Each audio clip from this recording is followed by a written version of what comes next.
Dodge City and in the territory on west, there's just one way to handle the killers and the spoilers, and that's with a U.S. Marshal on the smell of Gunsmoke.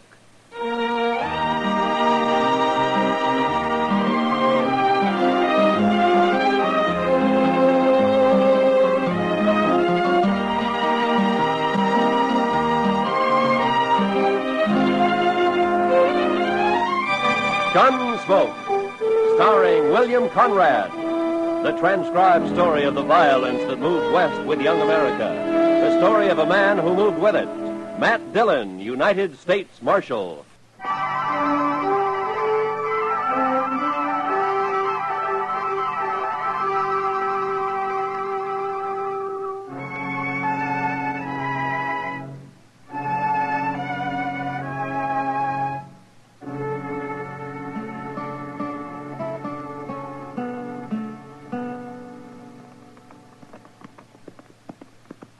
Ain't we never going to make camp, Mr. Dillon? We'll ask whoever's living in that cabin up ahead if there's any water around here, Chester. Most likely there ain't.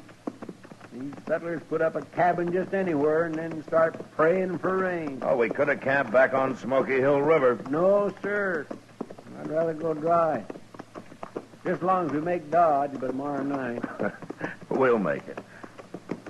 I never seen such a place as that Fort Wallace, Mr. Dillon. A man could go plumb out of his mind living there. Well, they don't build army posts for pleasure-loving people like you, Chester. I've been in the Army. No? Like it?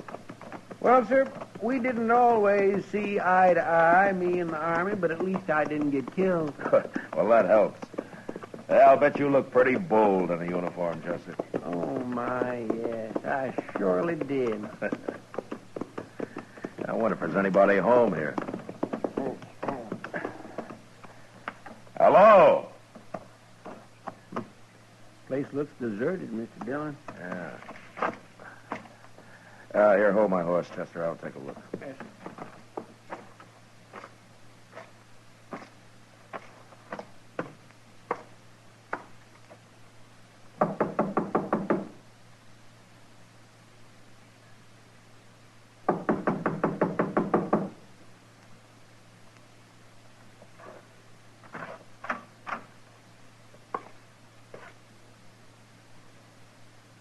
Ain't nobody home? There's a man in here, Chester, lying on the floor. What? He's dead. Somebody killed him.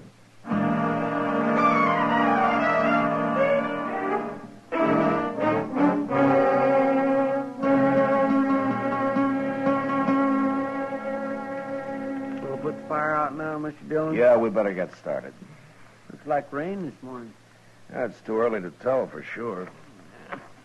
Too bad we don't know that fellow's name, Mr. Dillon. Sure do hate to bury a man and not even put a marker on his grave. I'd rather know the name of the man that killed him.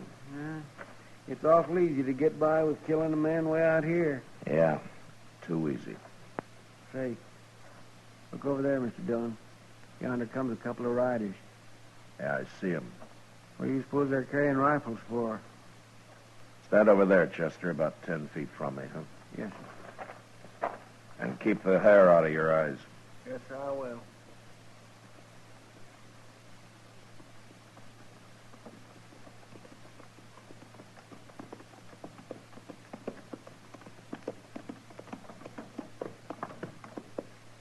What are you men doing here? Do you own this place? I wouldn't live in a shack like that. We got a real house over on Turkey Bend. But that don't answer my question, mister. What are you doing here?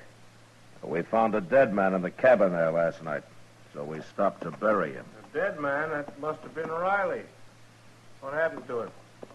He got shot. Who'd have shot a nice fellow like Bob Riley? Maybe they done it, Deaver. They probably did. You think we ought to hang him? It'd be easier to shoot him and leave him here as a kind of a warning. Yeah. Good idea, Giles.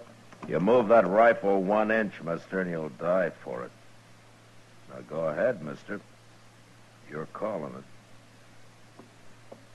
it. It ain't worth a chance. All right, mister. Whoever you are, you and your friend get mounted and ride out of here. You're Giles, huh? And Deaver? That's right. We don't want people around here. Might get an idea to settle down. Now, you two start riding, and right now. Chester, Yes? that coffee you made this morning was weak as well water. Get that fire going again and build some more, huh? Okay. Sure got a lot of nerve, mister. He don't even blink. Deaver, look at him. We'll be by here later, mister. We won't ride up so close next time. You better be nowheres around. Come on, child.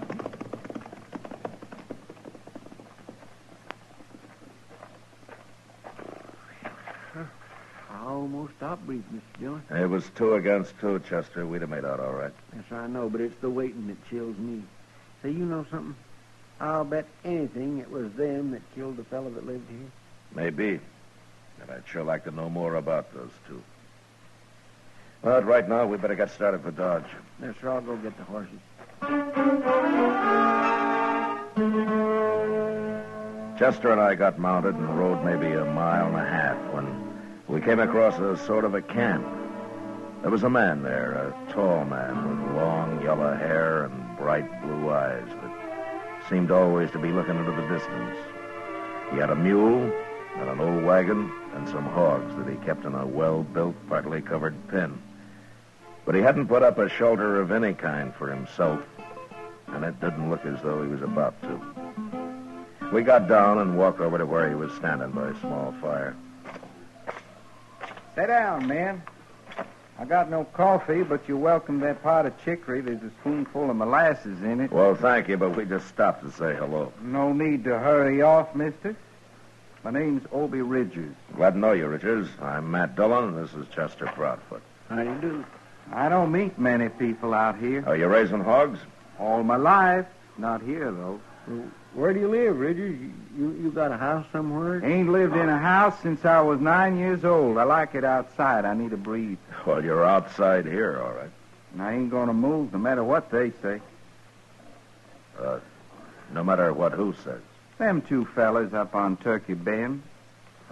Giles and Deaver? Them's the ones. Tell me, Richards, there's a cabin about a mile and a half north of here. You know the man that lives there, Riley? He comes by here now and then. Oh, we buried him last night. Somebody shot him. That's bad. That's real bad. You better tell the law about it if you're going anywhere, mister. I don't hold with murdering a man. Well, I'm a U.S. Marshal, Richards. That a fact. Well, now. Don't you ever get into Dodge? Well, never have, but I'm going today. What, in that wagon? It'll take you a week. No, sir. I'm going horseback. Well, I swear I don't see no horse. Well, right out there, fella. Here he comes now. There's Jim Branch leading him. Jim talked me into going to Dodge with him, but I know I won't like it. I'm just doing it for Jim's sake, kind of coddling him along, making him feel good. Where does this Jim Branch live? He's got a little place over west of here somewhere. Jim's nothing but a cowboy, Marshal. He'll be drifting on one of these days, kind of like me that way. Hello. Got company, Jim. You ready to go, Obie? I'm all dressed up like a sore thumb, can't you see? What'd you do, change your socks? This here's a U.S. Marshal, Jim. I forget his name. My name's Matt Dillon. I'm glad to know you. I'm Chester Proudfoot. Well, how'd you do? You heading for Dodge, Marshal? Yeah, we'll ride in with you if you like. Good. It's a big day. I've been talking Obie into going to town for 3 months. He claims he don't like towns. Wait till he sees Dodge. I'm happy right here with my hogs. I don't need no town. Your hogs won't miss you.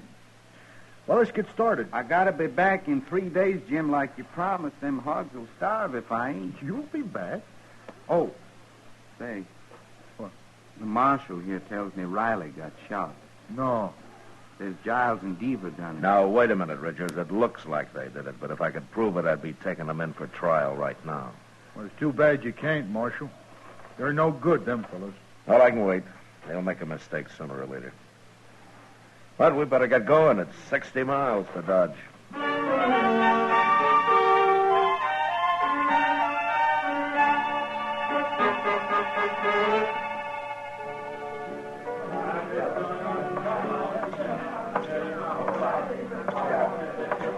Good evening, Kitty. Sit down, Matt. You want a drink? No, thanks. I just had dinner. That reminds me. Fella brought me a dozen quail today. Oh? I can cook 'em for dinner tomorrow if you're going to be around. Yeah, that sounds great. I'll be here. They ought to be ripe enough by then. You know, I never saw as many quail as there are this year. Riding in yesterday, we put up clouds of them. That Jim Branch seems like a nice fellow, Matt. Obie Ridges, too. Yeah, they are, Kitty. They sure make a funny pair. Maybe. But still, they're kind of like brothers. Look at him over there at the bar. Opie's getting spookier every minute he's here. Obie likes it outdoors, right out on the ground. I doubt he'll ever come into town again. Jim told me he still hasn't been able to get him to take a meal in a restaurant. He has to bring it outside for him. Says he can drink inside, but that's all. Well, maybe we'd all be better off if we lived that way, Kitty. Not me. I don't want to live like an animal. Don't you? Hello, Miss Kitty. Hello, Jim. Marshal, something bad's happened. What, Jim? Well, this fella here just rode into town from up north. Well, he come by Obie's camp. Marshal, somebody shot Obie's mule and burnt up his wagon and killed all his hogs. That's right, Marshal. Oh, no. Giles and Deaver again, huh? Well, it's Obie I'm worried about. I never should have made him come to town, Marshal. He'll kill them fellas now. I know he will. I'll ride out with you, Jim. Right now.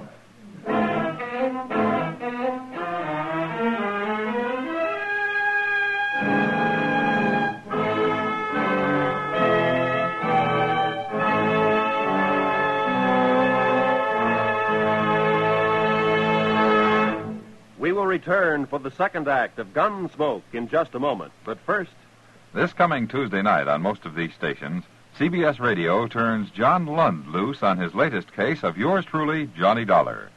In the Woodward Manila matter, Dollar launches a search for a missing man and a missing fortune. And when the chips are all totaled up, the missing man and the missing money, each somewhat depleted, are accounted for. Don't forget, this Tuesday night at the Star's address, yours truly, Johnny Dollar. now the second act of Gunsmoke.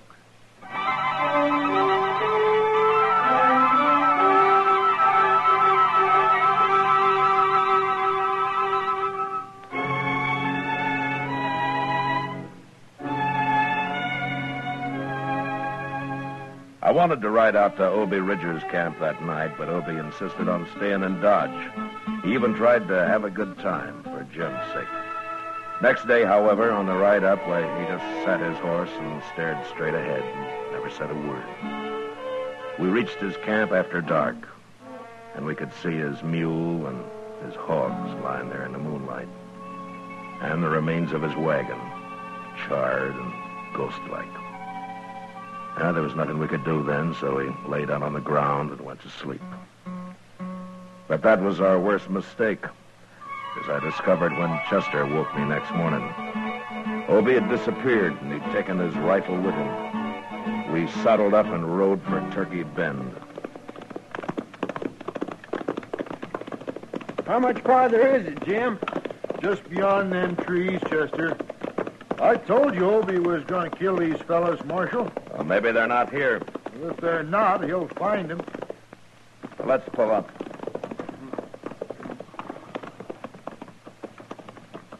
I don't see no cabin. It's right in there.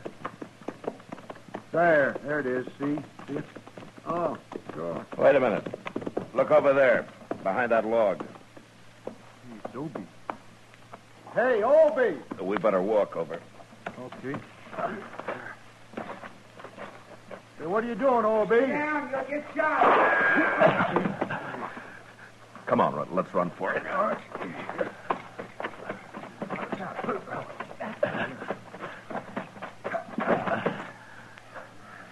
Beaver in there. I got him trapped. Look, Obie, I'll handle this. You can't kill these men. I done killed Giles already. That's him laying right by the door over there. Oh, Obie, you Blew did. the top of his head off. Obie, I gotta put you under arrest. Now, give me your rifle. Wait till I kill Beaver. I can't hang twice. Give me that rifle, Obie. Now. You mean it, don't you? I do. All right, I won't fight you. Yeah. But I'd sure like to kill Deaver. Chester, take this rifle and keep an eye on him. I'm going after Deaver. Yes, sir. He'll kill you, Marshal. No. He'll be too curious at first. I'll walk over there with my hands up. But you wait here till I yell.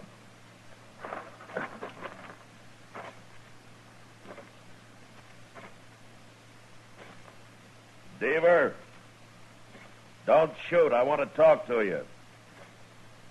That's far enough. Come outside. Obie's under guard. He won't shoot. I'm a U.S. Marshal, Deaver.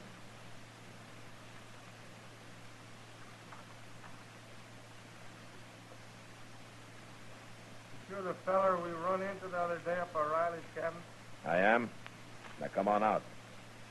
Thought there was something about you. I got Obie under arrest, Deaver. He admits killing Giles here. You killed him.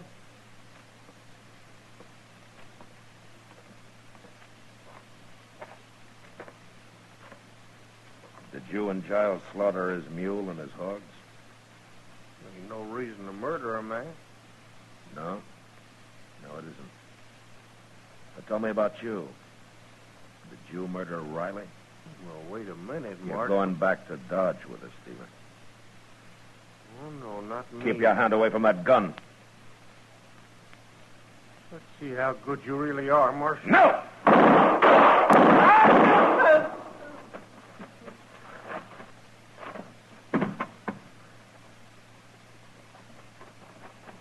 Dillon, good for you, Marshal. Good. You killed him. Now they're both dead. Yeah, they're both dead. But you murdered one of them, Obie. Jail. I can't go to jail, Marshal. I'd go crazy. I'd go crazy in jail, don't you understand? I can't go to jail.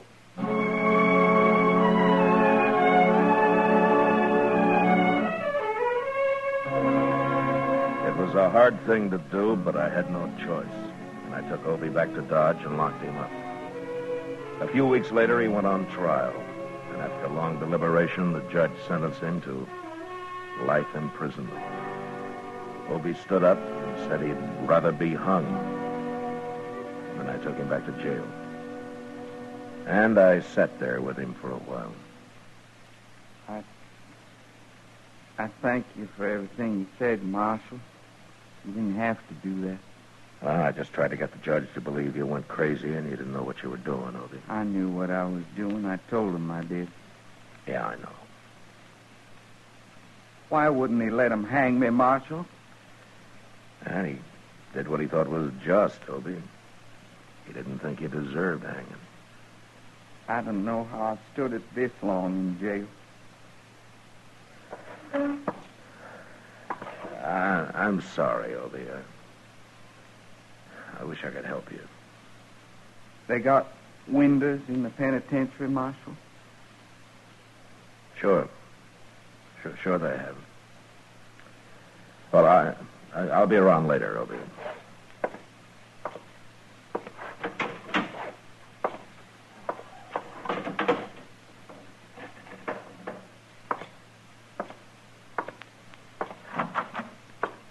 How's it taking it, Mr. Dillon? It's pretty hard on him, Chester. Where's Jim Branch, anyway? Oh, my, I ain't seen him since the trial was over. Well, maybe he'll come around later. I'm going to supper with Doc, Chester. We'll be at Delmonico's. All right, sir.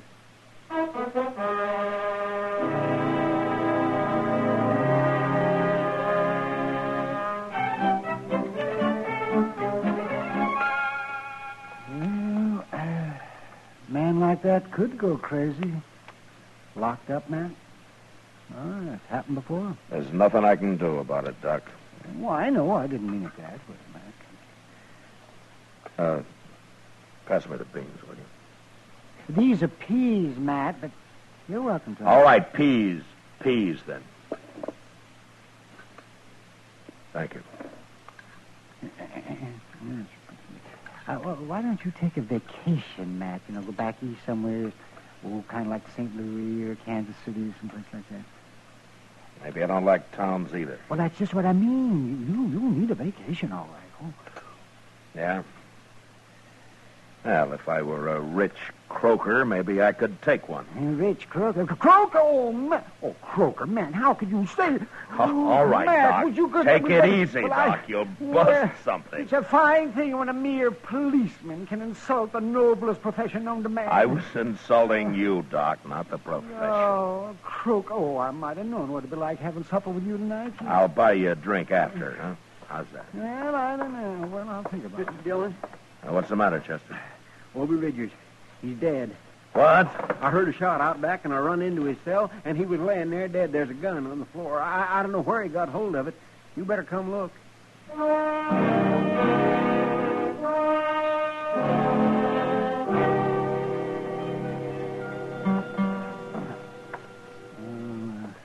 He's dead, all right, man. You think he killed himself, Doc? Well, the gun was held right close to his head. Maybe somebody called him over to the window and shot him. Maybe. But he could have done it himself. The bullet entered right here, man. Yeah. So you're saying it could be either murder or suicide, huh? That's right. Well, why would anybody murder him, Mr. Dillon? It don't make sense. Well, it could be somebody who understood how Obie felt about being cooped up the rest of his life, Chester. And somebody who liked him. A good friend. You mean Jim Branch? I don't know who used that gun, but Obie's dead. And I'm going to find Jim.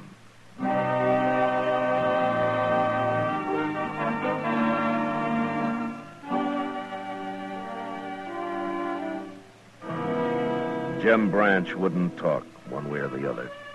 So I charged him with both murder and abetting a suicide, and he was brought to trial.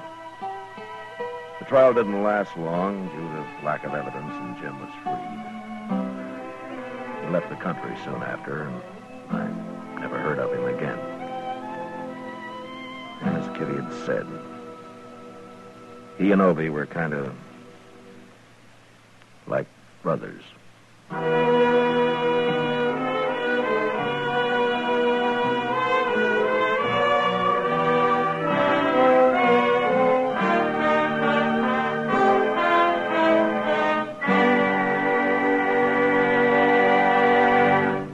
Gunsmoke, transcribed under the direction of Norman MacDonald, stars William Conrad as Matt Dillon, U.S. Marshal. Tonight's story was specially written for Gunsmoke by John Meston, with music composed and conducted by Rex Corey.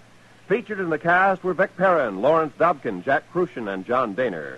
Parley Bear as Chester, Howard McNear as Doc, and Georgia Ellis as Kitty. Roy Rowan speaking.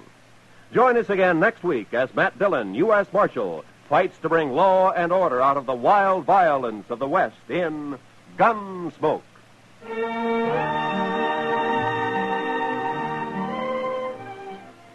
From all corners of the globe comes the news, edited and reported for your listening pleasure on CBS Newsroom Sunday Desk, every Sunday afternoon on most of these same CBS radio stations.